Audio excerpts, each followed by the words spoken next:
everybody, I am so excited about this week's Members Club video because it's something a bit different. It's in collaboration with Higgs and Higgs. Now, if you remember this quilted jacket we did that was fully reversible, this fabric is Higgs and Higgs. This week, I'm using another Higgs and Higgs fabric, which is this. This is a beautiful, soft baby needle cord. And we are going to make something out of it. But what I'm going to do is, we're not doing it as a sew along. I am going to show you tips and tricks for sewing needle cord, because it can cause a few problems, like all the pile fabric. So if it was a heavier cord or a velvet or a velveteen, all these problems are similar across this range of pile fabrics. So this is a tips and tricks video to make something, which you will see at the end. And perhaps you can guess as we're going along what I'm making. Anyway, this is the fabric I'm using. Most beautiful dusky denim blue needle cord from Higgs and Higgs. And there is a special offer just for you guys. It's just for members. And it is a percentage off. It's 10% off your order from Higgs and Higgs. It's valid until the end of October. The code is at the beginning on the dashboard under the blurb for this video, and it's off your whole basket order. So you haven't got to just order denim. You haven't got to just order needle cord. You could order some other quilted fabric. You could order some of their double gauze, which is beautiful. So that is a really, really good deal for you guys. That is quite a good discount to give on autumn fabrics to kickstart your autumn. But I'm going to kickstart your sewing with needle cord. The first thing you're going to have to do to this is wash it. It is 100% cotton, so it could shrink. So if you buy needle cord, or you buy corduroy, or you buy a cotton velvety fabric, velvet's a bit different. We'll talk about velvet another day. But if you do buy something like this with your Higgs and Higgs discount voucher, I would just go and throw it in the washing machine when it arrives.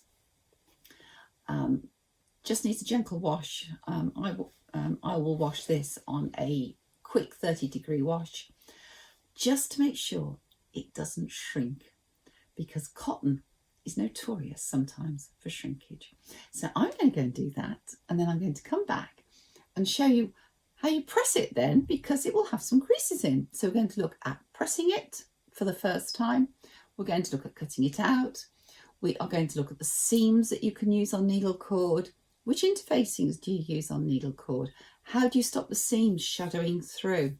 All these sorts of things we are going to cover in this video while I am making up a garment that you might be familiar with. I'll see you once I've done my washing. So once you've washed your needle cord, you'll find that it's got some creases in it. So the next thing we're going to have to do is to press it.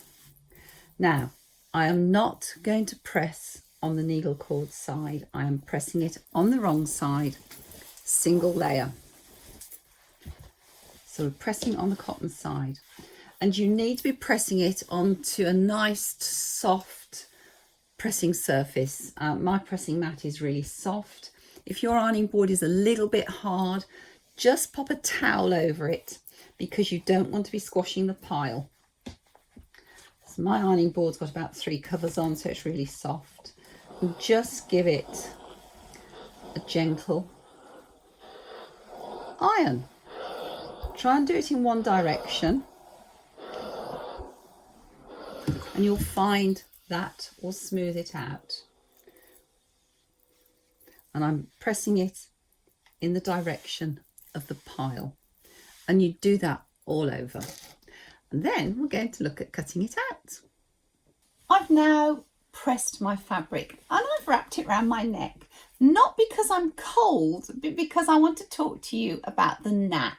So the nap on the fabric is the direction in which it brushes. Think of an animal's coat, it brushes from head to tail. You get nap on fabric as well. So This piece of cord is brushing up, and as it comes around the other side of my body, it's brushing down. So which direction do we cut corduroy in? Well, it is these days personal choice. Sometimes when it's going up, you get a richer colour, and when it's going down, you get a bit more of a sheen to it. But to be perfectly honest, I can't tell any difference between those two. Traditionally, pile fabrics like velvets and heavy corduroys are brushed with the pile going up for depth of colour. But today it is very much personal choice.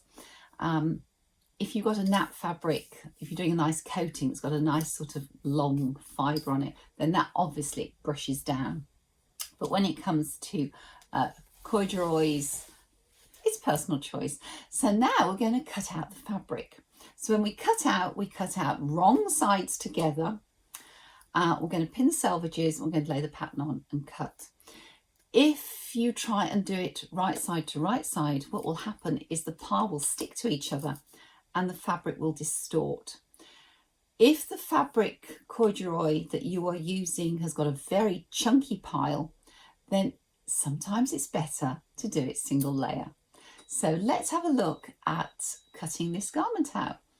I wonder if you can guess what I'm making. You have to wait and see.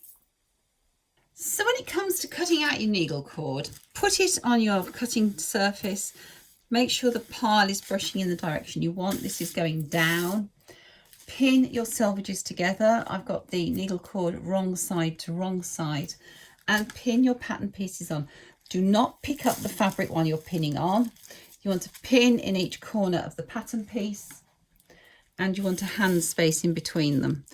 Has anybody guessed which pattern I'm doing yet? Right, when you do this, just make sure you don't pick up. You need a longer pin, pin like this probably, so to go through the cord easily. The little short dressmaker's pins probably won't go through this successfully. And you are going to cut with normal cutting out shears.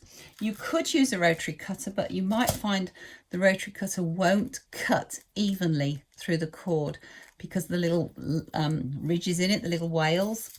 So pin on everything. Make sure you're on straight grain by measuring to your selvage, because it's really important that these little lines in the pattern run vertically and not at an angle.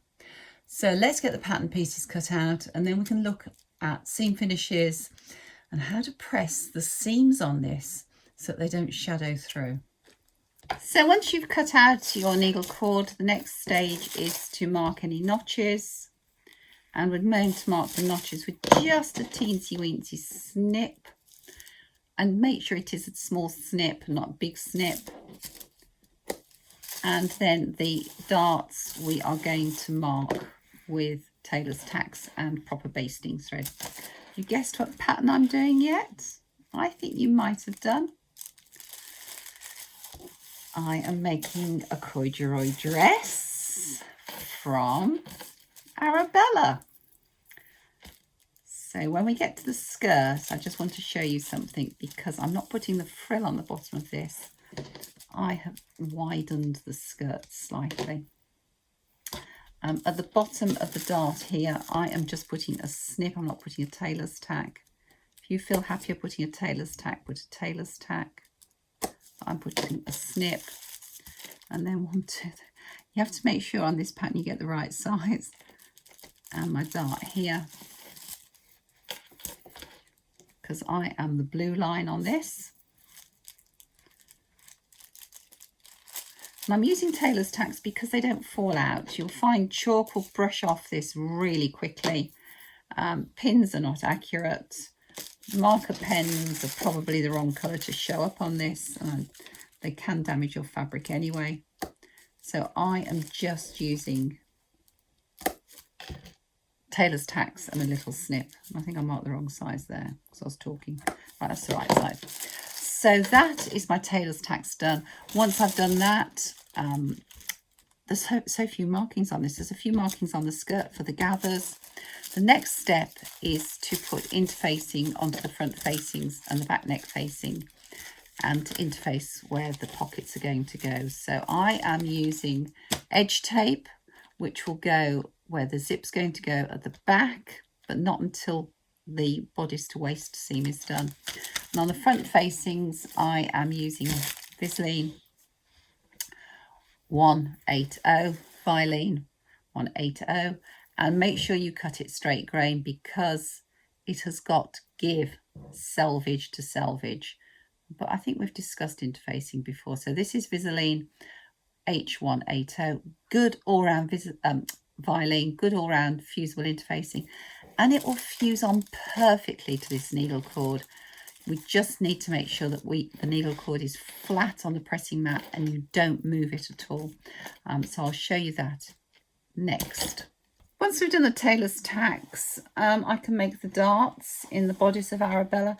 Making a dart shouldn't be any different in this fabric to any other fabric. As you all know, I make my darts from the points to the fat end. So I've just replaced the dart there with that pin. Needle into my work, pin against the needle out, one stitch onto the corduroy.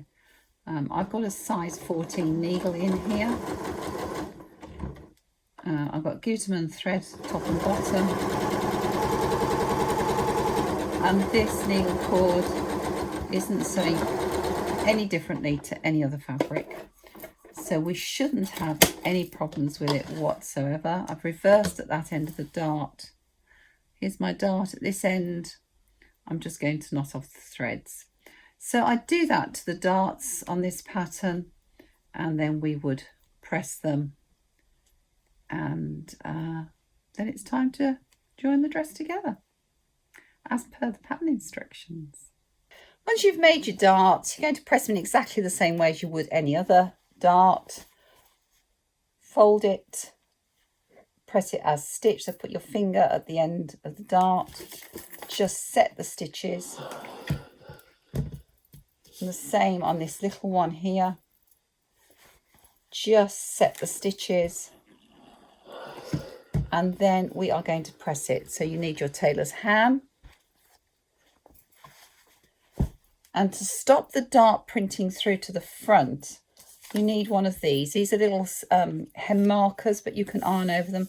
They're really useful, not only for pressing up hems, because they're gridded. They come in two sizes. You get two sizes in one pack. But you can pop it underneath here, slot it up close to the edge of the dart. And then when you press your dart, it's not going to imprint through. I do sell these. They should be on the website, on the Old Sew Wardrobe website for sale. You see, it doesn't mark through. And the same on this longer dart. Just slide it underneath. Press your dart. Just work the end a bit over the end of the ham. It stops it imprinting. And then to finish it off, as we always do, pop it on the ham, give it some steam, and pop your hand on it to hold the steam in. So that's stitching your darts. The next thing I'm going to do, as this is Arabella, is start the construction process. I'm not going to do all this step by step because you know how Arabella goes together, I'm sure. I will show you the bits that might be a little trickier on a needle cord fabric. We'll maybe have a quick run through of pressing a seam and maybe the understitching. So I'm going to get on and get this made up. As you know, I neaten my seams first. Now, if you're going to overlock off your edges, try and overlock in the direction of the nap, because it just stops pushing this the other way and just makes life so much easier. So pin the seams together. If this was a much heavier corduroy, you may well need a walking foot. But if you pin it like this and put your pins in at 90 degrees to the stitching line, and then pin again here the chances are the corduroy will not get pushed to one side and move.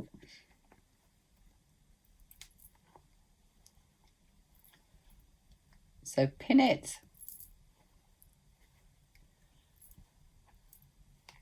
and stitch it, and then we can look at pressing it. So let me just stitch this seam for you. So as we're stitching, you can slide the pins out, and what this pin has done is it's stopped the cord pushing that way. So make your seams, and then we'll have a look at how to press them open without them imprinting through. To press the seams on this dress, we're just going to set the stitch first of all. And then it's really important you get a seam roll. Put the seam roll underneath it. This dress has got very long seams, so I'm only going to just do a little bit to show you.